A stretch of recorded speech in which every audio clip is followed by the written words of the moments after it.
दोस्तों मार्च के महीने से गुड़हल के पौधों में काफ़ी अच्छी फ्लावरिंग स्टार्ट होती है, जो कि लगातार गर्मियों तक होती रहती है। तो ऐसे में अगर आपके गुड़हल के पौधे अच्छी फ्लावरिंग नहीं करते हैं या उनमें कलियां कम बनती हैं या फिर जो कलियां बनती हैं वो फूल में बदलने से पहले ही काली हो जाती हैं, साथ ही साथ पौधों में कई तरीके के गर्मियों में इंसेक्ट भी लग जाते हैं, तो आज के वीडियो में मैं आप लोगों के साथ में शेयर करूंगी कि आपको अपने पौधे की गर्मी में किस तरीके से देखभाल करना है और इस फर्टिलाइज़र के इस्तेमाल से आपके पौधे में जो भी कलियां बनेंगी वो काली होकर नीचे नहीं गिरेंगी। तो ये क्या चीज़ है, किस तरीके से इसको आपको इस्तेमाल करना है, चलिए आगे वीडियो में देखते हैं। नमस्कार दोस्तों, आप सभी का अपने ही चैनल पर एक बार फिर से स्वागत है। तो चलिए दोस्तों वीडियो को स्टार्ट करते हैं। दोस्तों आइए जानते हैं कि सबसे पहले अगर आपके पौधे पर कलियां नहीं बन रही हैं या बहुत कम बन रही हैं तो उसके पीछे क्या कारण हो सकते हैं। तो दोस्तों सबसे पहले अगर हम इसके लिए सनलाइट की बात करें तो चूँकि गुड़हल का पौधा एक पूरी तरीके से धूप वाला ही पौधा है और जब इसको 7 से 8 घंटे की बराबर की धूप मिलती है तभी इस पौधे पर अच्छी तरीके से ग्रोथ होने के साथ में कलियां बनती हैं। तो आप अपने पौधे को ऐसी जगह पे रखें जहां पर इसको आप पूरे दिन की धूप यानी कि 7 से 8 घंटे की धूप लग सके। दूसरी वजह होती है पौधे पर कलियों का कम बनना या फूलों का कम आना। दोस्तों पॉट की साइज का, तो अगर आपने देसी गुड़हल के पौधे को लगा रखा है तो उसको आप कम से कम 12 इंच या 12 इंच से बड़े गमले में अगर लगाते हैं तो दोस्तों आपके पौधे पर काफ़ी अच्छी मात्रा में अगर आप समय समय पर फर्टिलाइज़र देते रहते हैं तो फूल आएंगे, क्योंकि देसी गुड़हल के पौधे की जड़ें काफ़ी तेज़ी से फैलती हैं और छोटे गमलों में इनकी जड़ें फैल नहीं पाती हैं, जिसकी वजह से इन पर फूल काफ़ी कम आते हैं। लेकिन जो वहीं हाइब्रिड वैरायटी के पौधे होते हैं उनको अगर आप 10 से 12 इंच के गमले में लगाते हैं तो वो काफ़ी अच्छी तरीके से सही तरीके से फर्टिलाइज़र देने पर फ्लावरिंग करते रहते हैं। तीसरी वजह होती है गुड़हल के पौधे पर कलियों का कम बनना या फ्लावर का कम खिलना। दोस्तों पौधे की मिट्टी में नमी का कम होना, क्योंकि जितने भी हमारे फूल वाले पौधे होते हैं उनमें जब कलियां बनने का समय आता है तो उस समय मिट्टी में नमी का होना काफ़ी ज़रूरी होता है, क्योंकि अगर पौधे की मिट्टी में नमी नहीं होगी तो जो कलियां बन रही हैं तो उनके डंठल काफ़ी नाजुक होते हैं, तो वो सूख कर गिर जाते हैं और वो फूल में नहीं बदल पाते हैं। इसलिए आप अपने गुड़हल के पौधे में नमी का विशेष ध्यान रखें। इतनी नमी ना होने दें कि पौधे की जड़ें खराब हो जाएं। हल्की नमी हमेशा पौधे की मिट्टी में बना कर रखें। अगली वजह होती है पौधे पर इंसेक्ट का अटैक होना। तो दोस्तों गुड़हल का पौधा एक ऐसा पौधा है जिस पर अगर ज़रा भी ध्यान न दिया जाए तो तुरंत उस पर मिलीबग लग जाते हैं, और मिलीबग का काम होता है जहाँ से पौधे पर कलियाँ बनती हैं उस भाग को, जो डंठल होते हैं उसके, उसमें वो रस चूसने लगते हैं, जिसकी वजह से वहाँ से कलियाँ बन नहीं पाती हैं, और अगर कलियाँ बन भी रही होती हैं तो वो पीली होकर नीचे गिरने लगती हैं।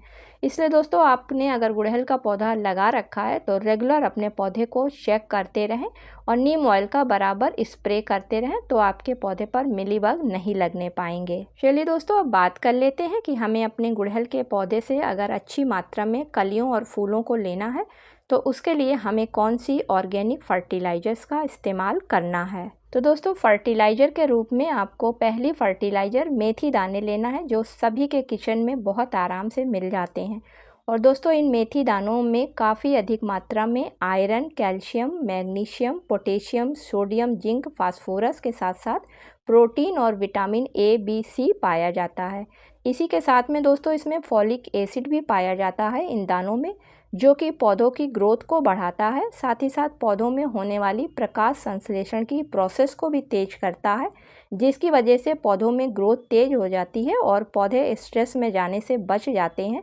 साथ ही इनकी जड़ें भी काफ़ी इसकी वजह से मजबूत हो जाती हैं, और जब पौधा पूरी तरीके से स्वस्थ रहता है तो उस पौधे पर कलियां बनने के चांस बढ़ जाते हैं। तो अगर आपका पौधा 10 या 12 इंच के गमले में लगा हुआ है तो उसके लिए आप 1 चम्मच मेथी दानों को ले लें और उसको ग्राइंडर में पीसकर एक पाउडर सा बना लें, जिससे कि जब आप पौधे में दें तो पौधे की मिट्टी उसको जल्दी डिकम्पोज कर सके। अब इसमें दूसरी फर्टिलाइज़र के रूप में आप 2 चम्मच नीम खली के पाउडर को ले लें। तो दोस्तों बरसात के मौसम में या किसी भी मौसम में अगर नीम खली के पाउडर का पौधों पर इस्तेमाल किया जाता है तो पहली बात तो इससे डालने से किसी तरीके के कीड़े मकोड़े नहीं मिट्टी में लगते हैं, और साथ ही साथ इसमें पाई जाने वाली नाइट्रोजन की वजह से पौधे काफ़ी मजबूत रहते हैं।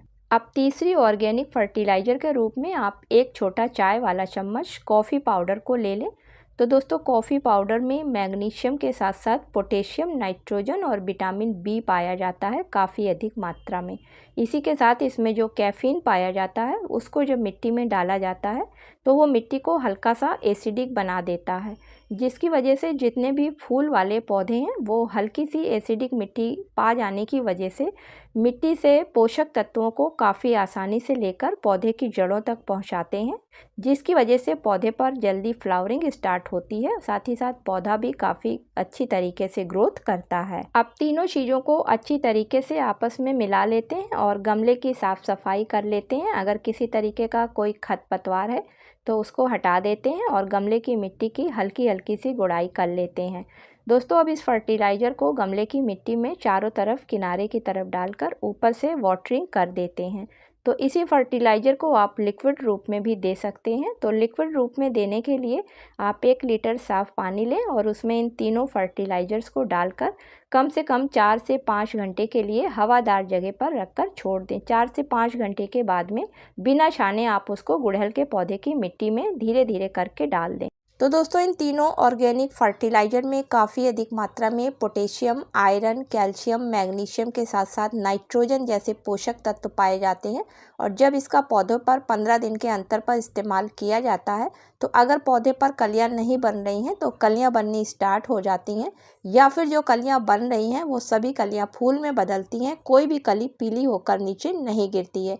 इसी के साथ में दोस्तों धूप का भी ध्यान रखना है कि गुड़हल के पौधे को गर्मियों के सीजन में 3 से 4 घंटे की सुबह की ही धूप दिखानी है, क्योंकि जब टेम्परेचर 40 डिग्री के ऊपर जाता है उस समय जितने भी फूल वाले पौधे हैं उनमें आप कितनी भी फर्टिलाइज़र डालें, लेकिन अगर वो पौधा धूप में रखा है तो गर्मी की वजह से उनमें जो कलियां बन रही हैं या जो फूल खिले हैं वो काले होकर नीचे हीट की वजह से गिरने लगते हैं। तो दोस्तों उम्मीद करती हूँ कि आज का वीडियो आप लोगों को पसंद आया होगा। यदि पसंद आया हो तो इसे लाइक और शेयर करें, और चैनल पर पहली बार विजिट कर रहे हैं, वीडियो पसंद आ रहा है तो चैनल को सब्सक्राइब करें। मिलती हूँ किसी अगले वीडियो में किसी नई जानकारी के साथ में। तब तक के लिए दोस्तों हैप्पी गार्डनिंग।